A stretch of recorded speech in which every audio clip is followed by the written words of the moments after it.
সুন্নাহকে যদি আমরা জিজ্ঞেস করি, বিশ্বনবী রেখে যাওয়া সুন্নাতে যদি আমরা একটু তালাশ করি, একটু স্ক্যানিং করি, একটু চোখ গোলাই, তাহলে সুন্নাহ আমাদেরকে বলে বেশি বেশি নফল ইবাদত করো আর আল্লাহর নৈকট্য হাসিল করো। সুবহানাল্লাহ পড়বেন না? কোরআন বলেছে সেজদায় লুটিয়ে পড়ো। যা যা বললাম আমি ওঠার আগে জিজ্ঞেস করে আবার শুনে যাব, কারণ আমি মনে করি এটা ক্লাস। এটা কি ক্লাসে পড়া দেওয়া নেওয়া আছে না নাই? এতক্ষণ পড়ানোর পরে জিজ্ঞেস করার দরকার আছে না নাই? কোরআন বলছে কি আর সুন্নাহ কি বলে? নফল ইবাদত। আওয়াজ করে বলতে হবে, সুন্নাহ কি বলে? বুখারীর বর্ণনা, আল্লাহর হাবিব সাল্লাল্লাহু আলাইহি ওয়াসাল্লাম বলেন, মা ইয়াজালু আবদি ইয়াতাকাররাবু ইলাইয়া বিন নওয়াফিল। বান্দা যত বেশি নফল ইবাদত করতে থাকে, করতে করতে করতে করতে বান্দা আমার কাছের নৈকট্য প্রাপ্ত বান্দা হয়ে যায়। হাত্তা উহিব্বাহু, এরপর আমি আমার বান্দারে এত ভালোবাসি, কুনতু সামআহুল্লাযী ইয়াসমাউ বিহি। বান্দা যখন শুনে সে তার নিজের কান দিয়ে শুনে না, আমি আল্লাহর কানে শুনে। কুনতু বাসারাহুল্লাযী ইউবসিরু বিহি। বান্দা যখন দেখে নিজের চোখে দেখে না, আমি আল্লাহর চোখে দেখে। ওয়া ইয়াদাহুল্লাতী ইয়াবতিশু বিহা। বান্দা যখন কিছু ধরে বান্দার হাতে ধরে না, আমি আল্লাহর হাতে ধরে। ওয়া রিজলাহুল্লাতী ইয়ামশি বিহা। বান্দা যখন হেঁটে যায় ওর নিজের পায়ে হাঁটে না, কেমন যেন আমি আল্লাহর পায়ে হাঁটে। আওয়াজ করে বলতে হবে আল্লাহু আকবার। মানে আল্লাহ বুঝাতে চাইলেন আমি তখন তার কান হয়ে যাই, আমি তখন তার চোখ হয়ে যাই, আমি তখন তার হাত হয়ে যাই, আমি তখন তার পা হয়ে যাই। আমার আর তার মাঝে আর কোনো ফারাক থাকে না, সে আমার একেবারে নিকটে চলে আসে। আওয়াজ করে পড়েন সুবহানাল্লাহ। তাহলে বান্দা যখন নফল ইবাদত করে তখন বান্দার হাত আর বান্দার হাত থাকে না, ওইখানে আল্লাহর হাত যুক্ত হয়ে যায়। বান্দার পা থাকে না, সেখানে আল্লাহর পা যুক্ত হয়ে যায়। বান্দা যখন দেখে নিজ চোখে দেখে না, আল্লাহর দৃষ্টিশক্তি সেখানে যুক্ত হয়ে যায়। চিল্লায় বলেন ঠিক কি না? এজন্য নফল ইবাদত করতে রাজি আছেন তো? সুনানে তিরমিজির বর্ণনায় আল্লাহর হাবিব সাল্লাল্লাহু আলাইহি ওয়াসাল্লাম বললেন, হাদিসে কুদসি, কিয়ামতের দিন বান্দার যখন ফরজে ঘাটতি হবে, কিসে ঘাটতি হবে? ফরজে। আল্লাহ পাক বলবেন, উনজুরু হাল্লি আবদি মিন তাতাবু। ও ফেরেশতারা দেখো তো আমার বান্দা নফল করছে কিনা। ফরজে যেহেতু তার ঘাটতি, দেখো তো আমার বান্দার কোনো নফল ইবাদত আছে কিনা। ফেরেশতারা বলবে আছে। আল্লাহ বলবেন তাহলে ফরজগুলার যেহেতু ঘাটতি, নফল থেকে কিছু এনে ফরজে বসাই দিয়ে ওগুলোর ফরজ বানায় দাও। এজন্য নফল ইবাদতের দরকার আছে না নাই? ফরজ তো করাই লাগবে, এটা কম্পালসারি, এটার মাফ নাই, এটা অব্লিগেটরি। নফল করে আল্লাহর কাছে যাওয়া যায়। নফল হচ্ছে ওভারটাইম। নফল ইবাদত কেমন? আওয়াজ করে বলেন। তাহলে কোরআনের আলোকে আমরা জানলাম যে আল্লাহর কাছে যেতে হলে কি করতে হয়? সেজদা দিতে হয়। আর সুন্নাহর আলোকে আমরা জানলাম আল্লাহর কাছে যেতে হলে কি করার মাধ্যমে কাছে যেতে হয়? আওয়াজ করে বলেন। নফল ইবাদত করতে রাজি আছেন সবাই? সবচাইতে শ্রেষ্ঠ নফল ইবাদত হচ্ছে কোরআনের তেলাওয়াত, ঠিক কি না?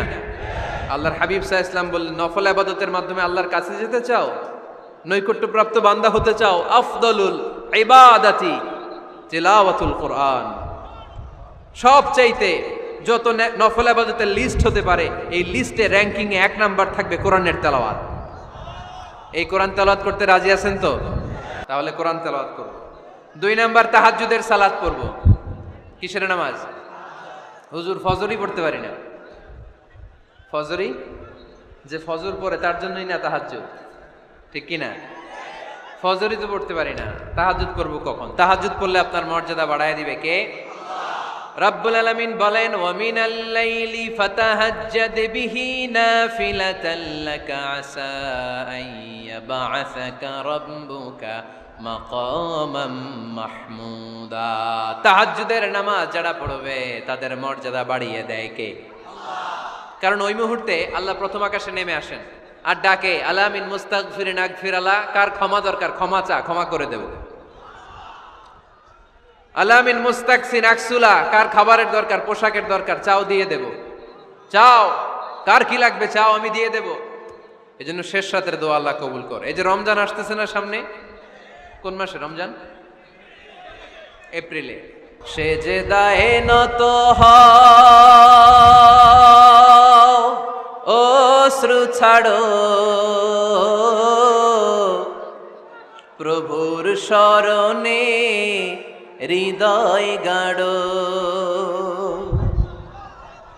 সেজদায় নত হও, অশ্রু ছাড়ো, প্রভুর শরণে হৃদয় গাড়ো, প্রাণ খুলে সব ব্যথা বলো প্রভুকে, বলো প্রভুকে। রাত কি কেটে যাবে ঘুমে অলসে, রাত কি কেটে যাবে ঘুমে অলসে। তুমি কি জানবে না তোমার নিজেকে, প্রভুকে। রাত কি কেটে যাবে ঘুমে অলসে, ঠিক কিনা? ঘুমে অলসে আমাদের রাত কেটে যায়, সেজদা দেওয়ার সময় নাই। কখন প্রভুর দরবারে হাজিরা দেব, কখন সেজদা দেব? আল্লাহর হাবিব সাল্লাল্লাহু আলাইহি ওয়াসাল্লাম বললেন, আকরাবু মা ইয়াকুনুল আবদু মির রাব্বিহি ওয়া হুয়া সাজিদ ফাআকসিরু ফীহি দুআ। তোমরা যখন সেজদায় লুটিয়ে পড়ো তখন তোমরা আল্লাহর সবচাইতে কাছে চলে যাও। এজন্য ওই সময় বেশি বেশি আল্লাহর কাছে চেয়ে নাও। সুবহানাল্লাহ পড়েন। মনের যত আকুতি আছে, যত জ্বালা আছে, যত বেদনা, সেজদায় পড়ে আল্লাহরে বলার দরকার আছে না নাই? কারণ কেউ যেটা শোনে না, শোনে কে? পরীক্ষায় ভালো করতে চান, সেজদায় লুটিয়ে পড়ে আল্লাহরে বলেন। নেককার স্ত্রী চান, সেজদায় পড়ে আল্লাহরে বলেন। নেককার সন্তান চান, সেজদায় লুটিয়ে পড়ে আল্লাহরে বলেন। বিসিএস পরীক্ষায় টিকতে চান, সেজদায় লুটিয়ে পড়ে আল্লাহকে বলেন। পাসপোর্ট দিয়ে রেখেছেন, ভিসা হয় না, সেজদায় লুটিয়ে পড়ে আল্লাহরে বলেন। মনের যত জ্বালা, যত যন্ত্রণা, যত আকুতি, যত হাহাকার, সেজদায় লুটিয়ে পড়ে আল্লাহরে বলেন। কারণ আল্লাহর দরবার এমন দরবার, এই দরবার থেকে কেউ কোনোদিন খালি হাতে ফিরে না। চিল্লায় বলেন ঠিক কিনা? কেউ ফিরে না খালি হাতে আল্লাহরে তোর দরবারেতে, তাই না? পড়েন সবাই, কেউ ফিরে না। আকরাবু মা ইয়াকুনুল আবদু মির রাব্বিহি ওয়া হুয়া সাজিদ। বান্দা যখন সেজদায় লুটিয়ে পড়ে, বান্দা আল্লাহর সবচাইতে কাছে চলে যায়। এই কথাটা মনে থাকবে আপনাদের সবার। আমরা কখন আল্লাহর সবচেয়ে কাছে যাই? আওয়াজ করে বলেন। যখন আমরা সেজদায় পড়ে থাকি। আপাত দৃষ্টিতে মনে হয় সেজদাটা যখন দেই জায়নামাজের উপরে আমার কপালটা পড়ে, সেজদাটা যখন দেই মসজিদের টাইলসের উপরে আমার সেজদাটা পড়ে, সেজদাটা যখন দেই মনে হয় যে মসজিদের কাপড়ের উপর আমার কপালটা পড়ে। কিন্তু বিশ্বনবী বলেন না, তোমার কপালটা আল্লাহর কুদরতি পায়ের উপরে পড়ে। আকরাবু মা ইয়াকুনুল আবদু মির রাব্বিহি ওয়া হুয়া সাজিদ। বান্দা যখন সেজদায় লুটিয়ে পড়ে, বান্দা আল্লাহর সবচাইতে কাছে চলে যায়। তাহলে কোরআন আমাদেরকে জানালো, যদি আল্লাহর প্রিয় হতে চাও সেজদায় লুটিয়ে পড়ো। আল্লাহর প্রিয় হতে চাইলে কি করব? আওয়াজ করে বলেন কি করতে হবে? আল্লাহর হাবিব সাল্লাল্লাহু আলাইহি ওয়াসাল্লাম লম্বা সময় ধরে রাতে সেজদায় পড়ে থাকতেন। আল্লাহর হাবিব সাল্লাল্লাহু আলাইহি ওয়াসাল্লামের সাহাবারা সব সময় লম্বা লম্বা রুকু দিতেন, লম্বা লম্বা সেজদা দিতেন। কিন্তু আমরা রুকুর মধ্যে তাড়াহুড়ো করি, সেজদা দিতে যে তাড়াহুড়ো করি, এরকম আছে না নাই? নিমসার এলাকায় এরকম কেউ নাই আলহামদুলিল্লাহ। আপনারা তাড়াহুড়ো করেন? করবেন না আমার ভাইয়েরা। There is no rushing in salah. সালাতে তাড়াহুড়ো নেই। There is no hastiness in salah. সালাতে কোনো তাড়াহুড়ো নেই।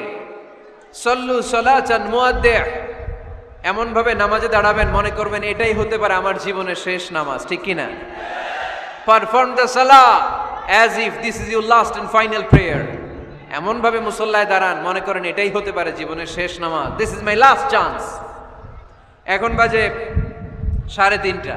কেউ যদি বলে আসরের যে নামাজটা পড়বেন এটাই আপনার জীবনের শেষ নামাজ, ওই নামাজ আপনি তাড়াহুড়া করবেন?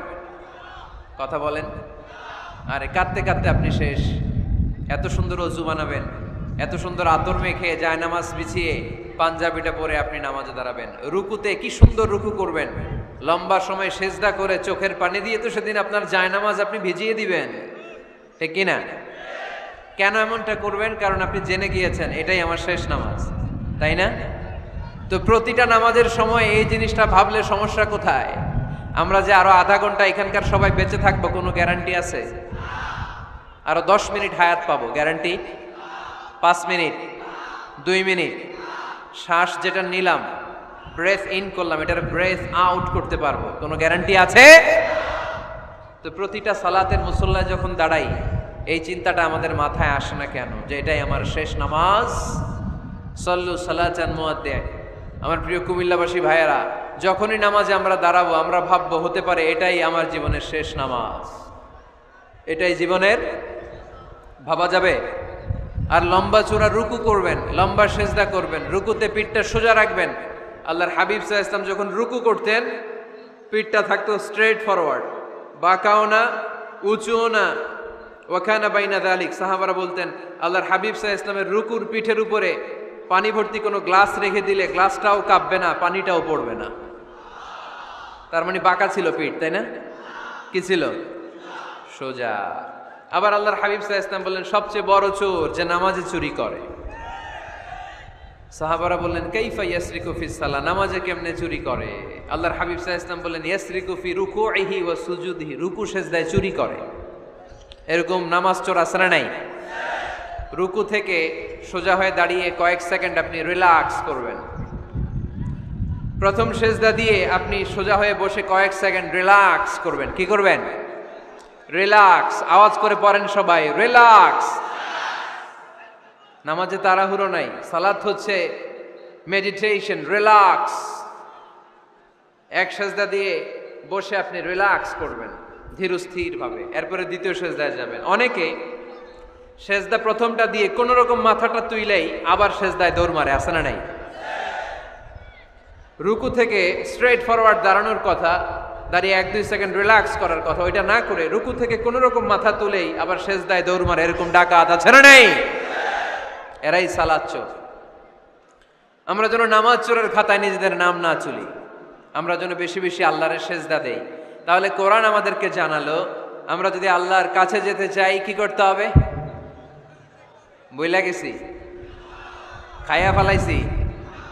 আওয়াজ করে বলেন কি করবেন?